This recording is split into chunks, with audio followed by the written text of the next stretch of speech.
오늘 로마서 10장 17절의 말씀을 가지고 말씀을 전하기에 앞서 여러분들에게 한 두 가지 정도 질문을 한번 먼저 던져보고 말씀을 하려고 합니다. 먼저 첫 번째 질문은, 여러분들은 믿음이 다 있으시죠? 믿음 있으세요? 네. 자, 그럼 한번 물어보겠습니다. 여러분이 가지고 있는 그 믿음은 어떻게 생겼습니까? 생겨났습니까? 라는 질문입니다. 여러분들이 믿음을 가지고 이 시간 나와 하나님을 예배하고 하나님을 믿는다라고 말하는데, 도대체 이 믿음은 어떻게 생긴 걸까? 어떻게 생겨나게 되었는가 하는 것입니다. 그리고 하나님의 말씀을 듣는 것 외에 다른 방법으로 또 믿음이 생겨날 수 있는가 하는 질문이고요. 두 번째는 우리가 믿는 믿음의 내용, 그렇죠? 믿음의 내용이 도대체 뭔가 라는 것입니다. 이런 질문에 대한 해답을 오늘 말씀을 드리면서 찾을 수 있기를 바라고, 또 이 해답에 대한 내용들을 우리가 말씀을 함께 나눔으로 찾아보는 시간을 갖도록 하겠습니다. 우리가 읽은 이 로마서 10장 17절 말씀은 하나님의 말씀으로 말미암는 믿음에 관한 이야기를 우리들에게 해주고 있습니다. 그래서 오늘은 하나님의 말씀과 믿음이라는 주제로 여러분과 함께 말씀을 나누고, 이 말씀 나눔을 통해서 도대체 말씀은 어떻게 믿음을 생겨나게 하는지에 대한 이야기, 그리고 믿음은 하나님의 말씀을 듣고 그것을 통해 자라며 그 과정 속에서 어떻게 그 말씀이 우리 가운데 믿음으로 작용하고 역사하게 하는지에 대한 부분들을 함께 나누려고 합니다. 믿음이란 우리가 먼저 기억해야 될 게 있는데, 먼저 알아야 될 게 있는데, 믿음이란 단순히 하나님을 아는 것 또는 하나님을 아는 지식에 머무르는 것이 아니라는 사실을 우리는 먼저 알아야 합니다. 믿음이란 다른 것이 아니라 하나님의 말씀을 듣고 그 말씀을 받아들이고 성령께서 그 말씀을 우리의 마음, 우리의 심령 가운데 새기게 하셔서 실제적인 이 심령의 변화가 일어나는 과정을 말한다라고 말할 것입니다. 그래서 오늘 말씀에서는 믿음이 어떻게 이 우리 마음 가운데 새겨지고 자라나게 되며, 또 우리가 들어야 할 하나님의 말씀은 도대체 그 내용, 우리에게 믿음이 되는 그 믿음의 내용이 무엇인지를 우리들이 함께 나누기를 원합니다. 먼저 우리가 기억해야 될 것은 이런 겁니다. 믿음은 말씀을 들음에서부터 시작된다라는 것이죠. 그런데 이 말씀을 듣는 데서부터 믿음이 시작되는데, 좀 전에 앞에서 말씀드린 것처럼 이 믿는다는 것이 단순하게 하나님의 말씀을 듣고 하나님이 어떤 분이신지, 예수님이 어떤 분이신지 아는 것으로 믿음을 가졌다라고 말할 수 있는 것인가? 그렇지 않다라는 거예요. 다시 말하면, 이 말은 또 다르게 얘기하면, 믿음이라는 것은 단순히 듣는 데서부터 시작되는 것이 아니고 그 듣는 데에 그치는 것으로 되어지는 것이 아니라는 거예요. 다시 말하면, 말씀을 우리가 들을 때에 그 말씀이 우리의 실제적인 삶 속에 적용이 되어지고 우리의 삶을 변화시키는 역사가 있어야 된다는 거예요. 결론부터 말씀드리면, 그 역사를 누가 일으키십니까? 성령께서 역사하시는 것이 있어야 한다는 거예요. 다시 말하면, 말씀을 듣고 그 말씀을 통하여 성령께서 우리의 심령 가운데 역사할 때 우리의 마음 가운데 무엇이 생겨요? 믿음이 생겨나게 되는 거예요. 그래서 이 말씀과 성령은 뗄래야 뗄 수 없는 불과 분리의 관계라는 사실을 여러분들이 먼저 기억하셔야 합니다. 왜 그럴까요? 성령께서 우리의 마음을 여시고 우리가 들은 말씀을 깨닫게 하시고 그 말씀이 우리의 삶에 적용되게 하시고 그 말씀, 적용된 말씀으로 말미암아 우리의 심령과 우리의 삶이 변화되게 하시고 그 말씀이 우리 심령 가운데 뿌리내려 자라게 하시는 일을 하는 것이 누구이기 때문에? 성령이 하시는 일이기 때문에 그렇다라는 거예요. 그래서 오늘 성경을 보면 예수님께서는 마태복음 4장 4절 말씀 보니까 이런 말씀을 하고 계세요. 마태복음 4장 4절 말씀을 같이 읽어보겠습니다. 시작.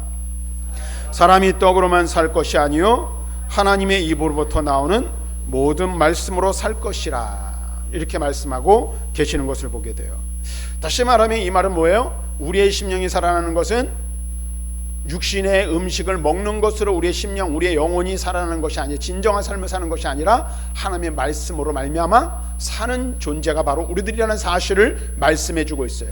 근데 그 하나님의 말씀이 살아있는 영의 양식이 되도록 하는 일을 하는, 역사하는 이가 누구이신가? 바로 성령께서 그 일을 하신다라는 거예요. 다시 말하면 하나님의 말씀을 들어도 성령께서 역사하시지 않으면 말씀을 깨달을 수 없고 말씀을 이해할 수 없고 그 말씀을 믿음으로 받아들일 수가 없게 된다라는 거예요. 성령이 역사하실 때에만 하나님의 말씀을 들을 때에 그 말씀이 깨달아지고 말씀이 은혜가 되고 그 말씀이 믿어지는 일이 있게 된다라는 거예요. 뿐만 아니라 우리가 들은 말씀을 통해서 우리의 믿음이 자라나고 우리의 심령이 성장해 가는 것 또한 누가 하시는 일이에요? 성령 하나님께서 역사하실 때 들은 말씀이 우리의 영적 양식이 되어 그 말씀을 듣고 먹어 성장하게 되는 거예요. 그러니까 믿음이 생기게 하시는 이도 성령님이시고 믿음이 자라나게 하시는 이도 성령님이시라는 거예요. 그래서 오늘 우리가 이 사실을 분명히 알아야 돼요. 성령께서 하시는 일은 우리가 말씀을 들을 때에 하나님의 진리의 말씀을 깨닫게 하시고 그 말씀을 통해 우리의 믿음이 자라나도록 하시는 것이라는 거예요. 그래서 성경에 대해서 바울은 디모데후서 3장 16절 17절에 다음과 같이 말씀해 주고 있는데요. 한번 말씀을 같이 읽어봅니다. 시작. 모든 성경은 하나님의 감동으로 된 것으로 교훈과 책망과 바르게 함과 의로 교육하기에 유익하니 이는 하나님의 사람으로 온전하게 하며 모든 선한 행위를 행할 능력을 갖추게 하려 함이라. 여기서 바울은 뭐라고 말하냐면 성경은, 하나님의 말씀인 성경은 하나님의 감동으로 되어졌다. 그래서 성령의 감동을 받은 이들이 이 말씀을 기록하였어요. 근데 이 말씀의 효용성에 대해서 우리에게 뭐라고 말하고 있습니까? 17절 말씀, 16절 하반절 말씀을 보니까 교훈과 책망과 바르게 함과 의로 교육하기에 유익한 말씀이다. 그러면서 말해요. 하나님의 사람으로 온전하게 하며 모든 선한 일을 행할 능력을 갖추게 하는 말씀이라고 말하고 있어요. 하나님의 감동으로 된 성경이 이와 같은 역사를 일으키고 이와 같은 능력, 효용을 발휘하기 위해서는 반드시 무엇이 필요해요? 말씀을 기록하게 하신 성령의 감동이 있어야 되는 거예요. 그래서 하나님의 말씀을 들을 때에 성령의 역사로 말미암아 그 말씀이 믿어지게 하시고 깨달아지게 하시고 그 말씀이 우리의 심령에 작용하여서 그 말씀의 능력이 우리 가운데 역사하여 우리의 심령, 우리의 믿음이 자라나게 하시는 거예요. 그래서 여러분들, 우리가 사실 그러잖아요. 이 박사들이 성경을 백날 읽어도 하나님의 감동이 없으면 이 말씀을 제대로 이해할 수 있어요, 없어요? 없는 거예요. 그러나 어린아이라 할지라도, 아주 어린아이와 같은 사람이라 할지라도 이 말씀을 한 구절을 읽을 때 그 말씀 가운데 성령이 역사하시면 깨달아지는 은혜가 있는 거예요. 믿어지는 은혜가 있는 거예요. 오늘 우리가 분명히 알아야 될 게 있어요. 이 성경은 무엇입니까? 이 성경은 책이죠. 그래서 다른 책과 비교하면 뭐 별반 다를 게 없어요. 다른 게 있다면 두 가지가 있어요. 뭐가 있을까요? 가죽으로 표지가 되어져 있고, 또 하나는 제가 봐도 책을 아무리 봐도 이 성경책보다 얇은 종이를 본 적이 없어요. 근데 우리는 그 얇은 이 두 가지 이유 말고 또 다른 성경이 다른 점이 있죠. 다른 책과 세상 책과 뭐가 달라요?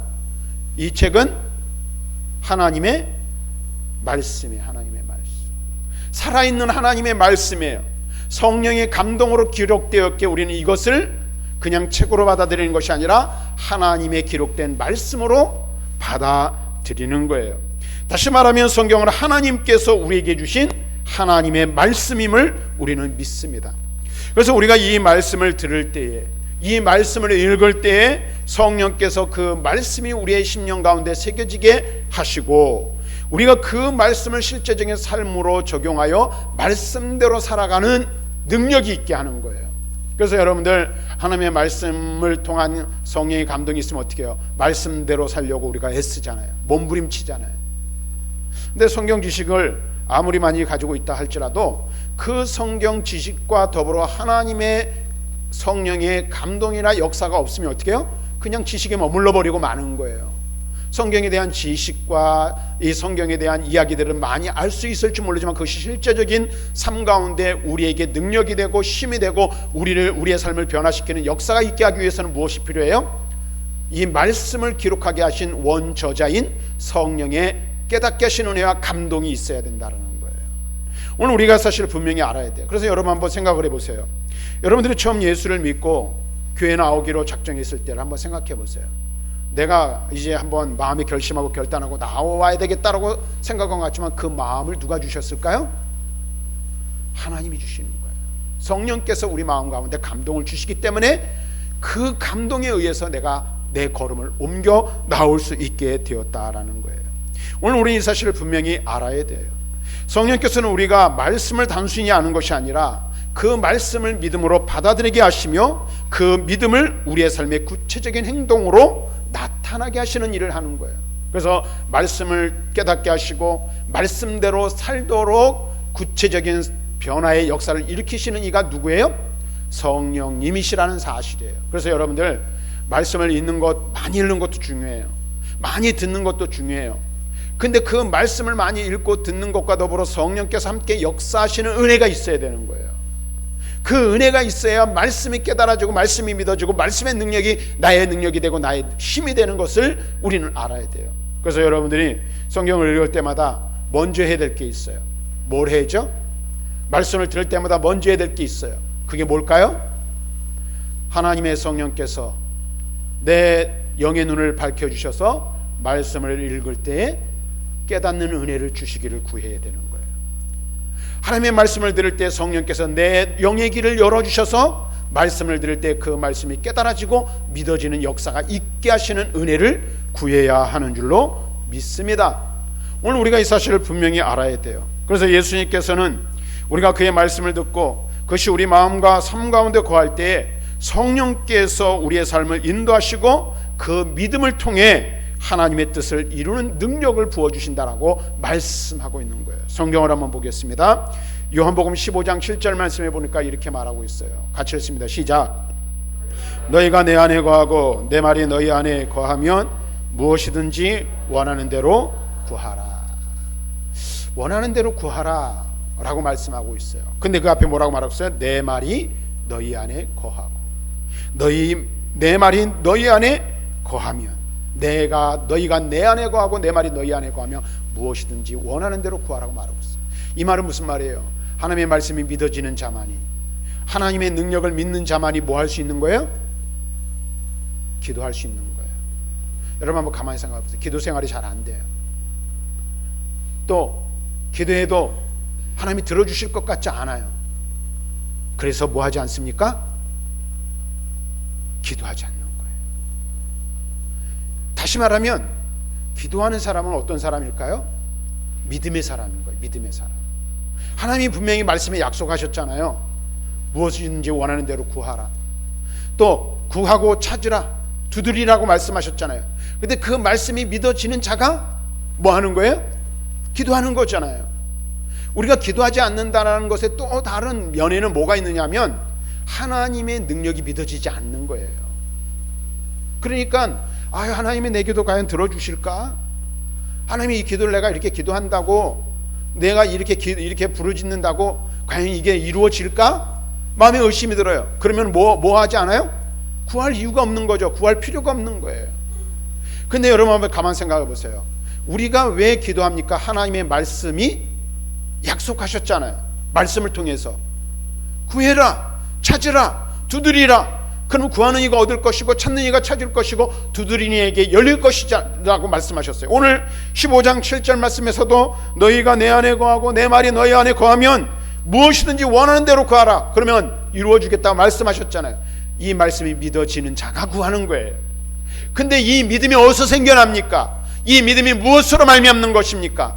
말씀을 우리가 백날 읽고 수천 일을 읽어도, 수천 번을 읽어도 이 말씀이 믿어지지 않으면 말씀 앞에 순종할 수 없고 말씀대로 행할 수가 없는 거예요. 근데 이 말씀이 믿어지게 하고 우리의 삶에 적용되게 하고 우리가 그 말씀으로 말미암는 능력으로 말미암아 우리의 삶이 변화되어져 기도의 자리에 하나님 말씀을 믿는 믿음의 자리로 나아가게 하시는 이가 누구라고요? 성령 하나님이 하시는 일이에요. 성령 하나님. 그래서 오늘 여기 있는 저도 그렇고 여러분도 그렇고 우리가 다 믿음으로 하나 된 사람들이잖아요. 근데 이 믿음이 그래서 하나님의 선물인 거예요. 내가 믿은 것 같지만 내게 믿음을 주신 이가 누구예요? 말씀이 믿어지게 하신 이가 누구예요? 성령 하나님께서 그 역사를 이루셨기 때문에 우리가 마음에 믿음이 생기고 심령에 믿음이 생기고 그 믿음으로 이 자리에 나서 앉아 있는 거예요. 성령의 은혜가 있기 때문에 그래요. 그래서 성령이 하시는 일이 또 무엇이냐면 요한복음 14장 26절 말씀 보니까 이렇게 말해요. 하나님 그리스도께서 주신 말씀들이 생각나게 하실 거예요. 보혜사 성령을 주시는데. 그래서 여러분 저는 이제 가끔가다 이제 그런 경험들을 많이 하는데 설교 준비할 때도 마찬가지예요. 어렸을 때 어떤 말씀이 전혀 기억이 안 나다가 말씀을 준비하면서 또는 어려운 일들이 생길 때 또는 기도할 제목이 생길 때 그 기도해야 된다는 마음이 들 때 어렸을 때 암송했던 말씀들이 쑥쑥 생각이 나는 거예요. 그래서 그 말씀 붙들고 기도하고 또 설교를 준비하다가도 적합한 말씀을 적용하려고 할 때에 그 말씀들이 생각나게 해서 말씀을 인용하게 되는 거예요. 누가 일을 하실까요? 성령께서 하시는 일이에요. 그래서 어려서부터 성경을 참 많이 외우고 성경을 많이 읽고 암송하는 게 중요해요. 그런데 여러분 보세요. 우리가 아무리 성경을 읽어도요 이거 그렇잖아요. 아니 나이도 있고 눈도 흐리고 저도 돋보기 안 쓰면 전부 성경 못 보고 책 못 보거든요. 얼마나 힘든지 몰라요. 목사님 저도 성경 읽는 게. 근데 이 말씀이 읽어지는 것으로 끝나는 게 아니라 이게 깨닫는 은혜가 있어야 되고 힘이 돼야 되잖아요. 근데 성령께서 역사하시지 않으면 이 말씀이 단 한 구절도 생각도 나지 않고 이해가 되지 않는 거예요. 그런데 성령께서 역사하시면 어려운 말씀도 믿음으로 받아들여지는 은혜가 있게 되는 거예요. 사랑하는 성도 여러분, 그래서 이 말씀과 더불어 성령의 역사가 굉장히 중요해요. 그런데 더 중요한 것이 있죠. 먼저 뭐가 있어야 돼요? 말씀을 읽고 듣는 게 있어야 성령의 역사가 나타나는 거예요. 그래서 여러분들이 믿음이 생겼을 때 한번 생각해 보세요. 말씀이 여러분들에게 전파되지 않았다면 믿음을 가질 수 있는 기회가 없는 거예요. 말씀이 선포되고 말씀이 전해지고 말씀을 읽는 곳에서 누가 역사하세요? 성령께서 역사하시기 시작하는 거예요. 왜냐하면 성령께서는 우리가 하나님의 말씀을 이해하고 그것을 우리의 삶의 기준으로 삼을 수 있도록 하시는 일을 하시는데 무엇과 더불어 하시는 거예요? 말씀과 더불어 하시는 거예요. 말씀과. 그래서 바울은 뭐라고 말했어요? 믿음은 들음에서 난다. 그래서 말씀을 듣는 것이 돼야 돼요. 그래서 사실은 두 가지가 중요한 거예요. 첫째는 뭐예요? 말씀을 들을 수 있어야 돼요. 두 번째는 뭐예요? 누군가가 말씀을 들어야 구원받고 믿음을 얻을 수 있으니까 이 말씀을 들을 수 있도록 뭐하는 이가 필요해요? 전파하는 이가 필요한 거예요. 그 여러분들이 믿음을 가질 수 있었던 이유는 뭐예요? 누군가가 여러분들에게 복음의 말씀을 전해 주었기 때문에 그런 거예요. 오늘 우리는 이 사실을 알아야 돼요. 자, 그 다음에 보니까 바울은 뭐라고 말하고 있어요? 믿음은 들음에서 나며 들음은 그리스도의 말씀으로 말미암는다 라고 말하고 있어요. 우리가 듣는 말씀이 무엇인지 그 내용이 무엇인지를 이야기하고 있는 거예요. 그렇습니다. 우리가 믿음은 들음에서 나요. 그리고 들음은 뭐예요? 그 믿는 믿음의 본질, 믿음의 핵심, 믿음의 가장 중요한 요소는 바로 그리스도 예수의 복음을 듣고 그 복음을 믿는 것입니다. 그것을 통해서 우리가 구원에 이르게 되는 거예요. 이 복음은 단순히 예수님 앞에서 말씀드린 것처럼 예수님에 대한 정보 또는 교리적인 것으로 끝나는 것이 아니에요.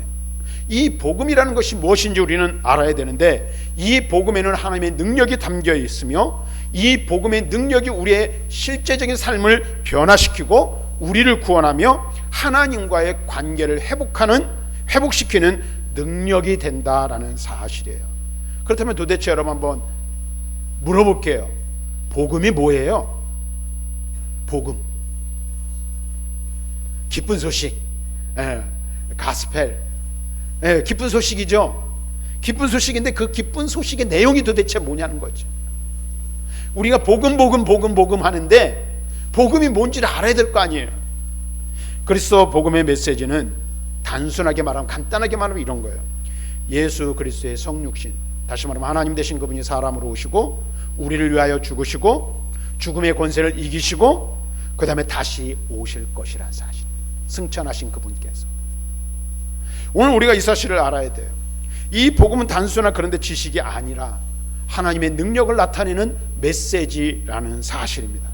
그래서 우리가 이 예수 그리스도의 복음을 들을 때에 그 복음의 능력이 우리의 심령을 변화시키고 우리가 믿음으로 반응할 수 있도록 역사하셔서 죽었던 우리가 살아나는 역사가 나타나는 거예요. 그래서 바울은 에베소서 2장 1절에 말하죠. 너희의 허물과 죄로 죽었던 너희를 살리셨도다. 우리의 허물과 죄로 죽었던 우리가 살아나는데 무엇으로 말미암아 살아나는 거예요? 복음의 능력으로, 성령의 역사로 말미암아 살아나게 되는 거예요. 오늘 우리가 이 사실을 알아야 돼요. 그래서 우리가 이 복음의 내용이, 복음이 어떻게 역사하는지를 우리가 한번 살펴보려고 하는데, 첫째는 그리스도의 복음은 구원의 능력을 가진 하나님의 말씀임을 성경은 우리에게 말하고 있어요. 로마서 1장 16절에 바울은 이렇게 말합니다. 같이 읽습니다. 시작. 내가 복음을 부끄러워하지 아니하노니 이 복음은 모든 믿는 자에게 구원을 주시는 하나님의 능력이 됨이라. 먼저는 유대인에게요 그리고 헬라인에게로다. 이 바울 당시 또는 예수님 당시에 과거 유대인들은 세상 사람들을 둘로 나누었어요. 세상의 세계가 둘이었어요. 하나는 선택받은 선민인 유대인, 그 다음에 유대인 외에 나머지는 다 이방인들이었어요. 사람을 이렇게 둘로 나뉘었어요. 그러니까 여기서 말하는 유대인에게 헬라인에게는 이 세상 모든 사람들을 의미하는 거예요. 그런데 이 세상 모든 사람들에게 어떻게 복음이 구원하는 하나님의 능력이라고, 세상 사람들을 구원하는 하나님의 능력이라고 말하고 있어요. 다시 말하면 복음이 하나님의 능력입니다.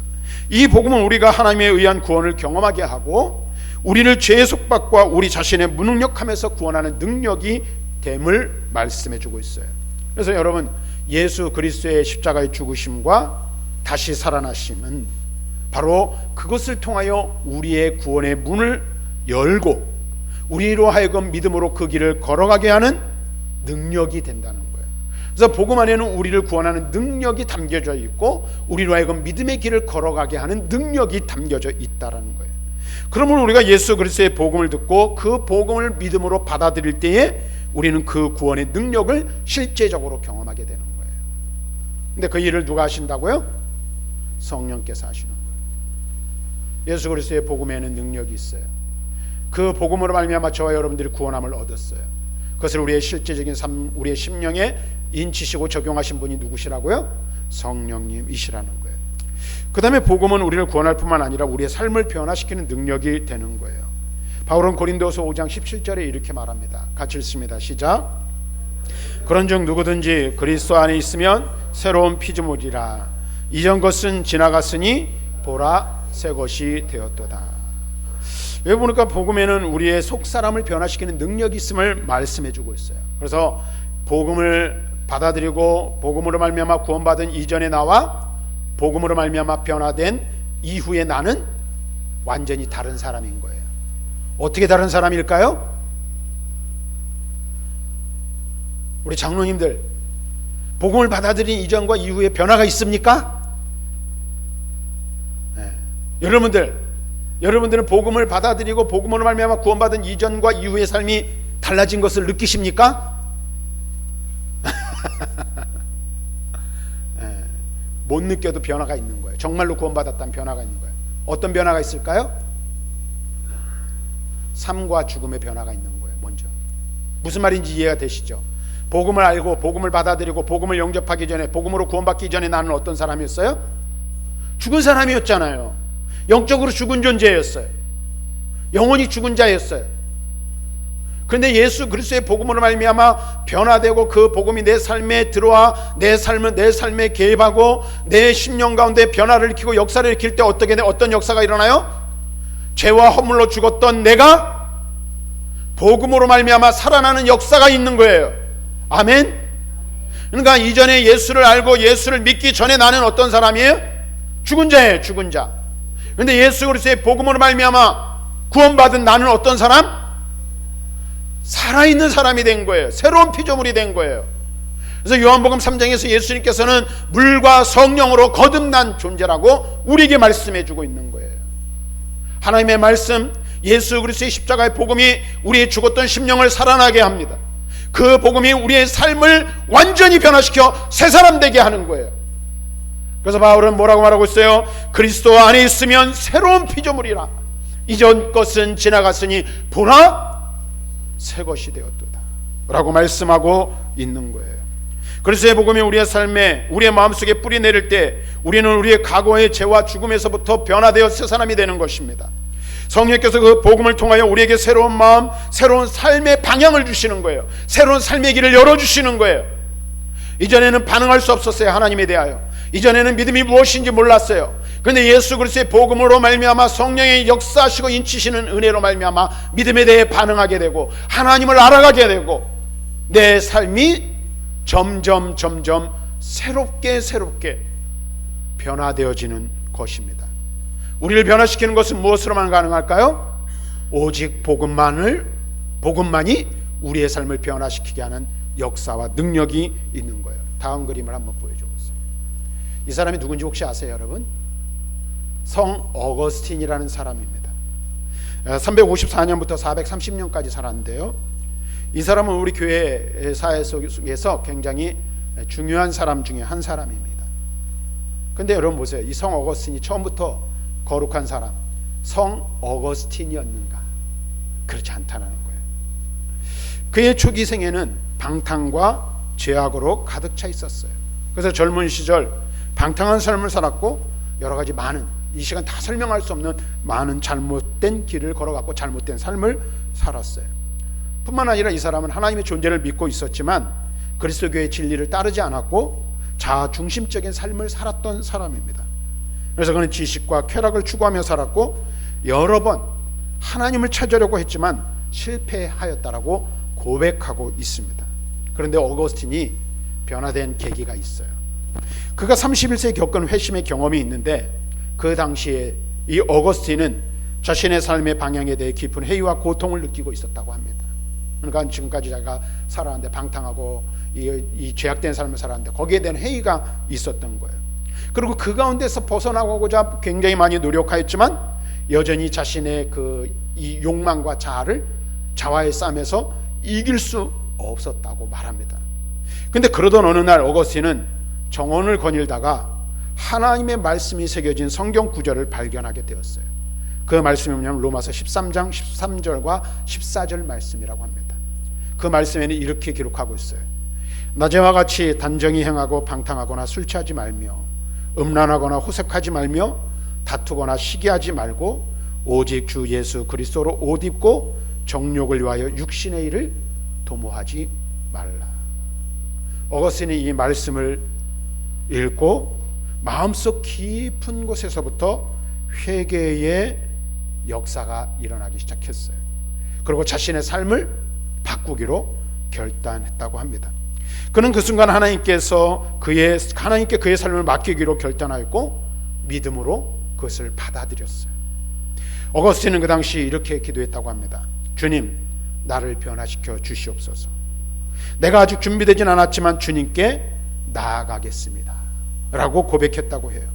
그 후 어거스틴의 삶은 완전히 변화되기 시작했고 방탕한 삶을 떠나 하나님의 말씀을 묵상하고 연구하기 시작했어요. 그리고 결국 그는 어떻게 되냐면 교회의 지도자로서 중요한 역할을 감당하게 돼요. 그의 핵심은 단순한 결심이나 결단이 아니었어요. 그리스도의 복음이 그의 삶을 근본적으로 변화시키는 역사를 경험한 것이었습니다.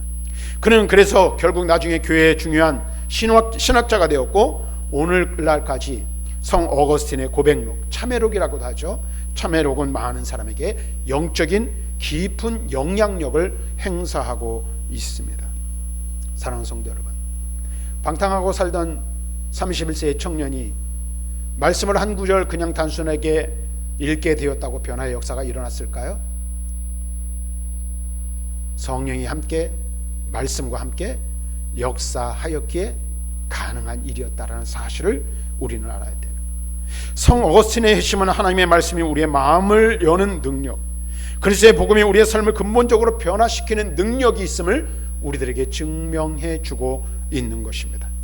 어거스틴은 하나님의 은혜와 말씀을 통해 자기 중심적인 삶에서 벗어나 하나님 중심으로 살아가는 삶을 선택하였고, 그의 핵심은 그리스도의 복음의 능력이 어떻게 사람을 변화시키는지를 보여주는 증거가 된다라는 것입니다. 오늘 우리도 마찬가지예요. 우리의 삶에 진정한 변화가 있기를 원한다면 두 가지가 있어야 돼요. 그게 무엇일까요? 첫째는 말씀을 읽고 들어야 됩니다. 그리고 그 말씀 가운데 성령께서 역사하셔서 우리의 삶에 말씀이 실제적으로 적용되게 하실 때에 말씀이 나를 변화시키는 은혜를 경험할 수 있게 되는 거예요. 삶의 전환점을 맞이할 수 있는 계기가 필요해요. 근데 그것이 무엇입니까? 말씀과 성령이 함께 역사할 때에 가능하게 된다는 거예요. 복음에는 능력이 있습니다. 그 복음이 성령과 함께 역사할 때 우리의 삶을 변화시키는 능력으로 우리에게 임하게 되는 줄로 믿습니다. 뿐만 아니라 그리스도의 복음은 우리의 믿음을 강화하는 능력이 된다는 사실을 알아야 돼요. 그래서 우리가 함께 오늘 읽은 본문의 말씀 다시 한번 읽어보겠습니다. 10장 17절 시작. 그러므로 믿음은 들음에서 나며 들음은 그리스도의 말씀으로 말미암느니라. 믿음은 들음에서 나고 들음은 그리스도의 말씀. 믿음을 강화시키는 것이 무엇입니까? 그리스도의 말씀이에요. 또 디모데후서 3장 16절 17절에서 말했죠. 교훈과 책망과 바르게 함과 의롭고 교육하기에 유익하니 이는 하나님의 사람으로 온전하게 하며 모든 선한 일을 행할 능력을 갖추게 하려 함이라. 말씀을 읽어야 돼요. 말씀을 들어야 돼요. 말씀을 묵상해야 돼요. 말씀을 가까이 할 때에 그 말씀이 우리의 믿음을 굳건하게 해줍니다. 말씀을 날마다 묵상하고 말씀을 가까이 할 때에 그 말씀이 우리의 믿음이 능력 있는 믿음으로 자라나게 하는 거예요. 그러니까 여러분 잘 들으세요. 수십 년 예수를 믿고 교회를 오래 다니는 게 중요한 게 아니에요. 제가 자주 말씀드리잖아요. 교회 많이 다니는 것이 우리의 자랑거리가 될 수는 있어요. 내가 그래도 교회를 이 정도 다니고 내 믿음을 이 정도 지켰다.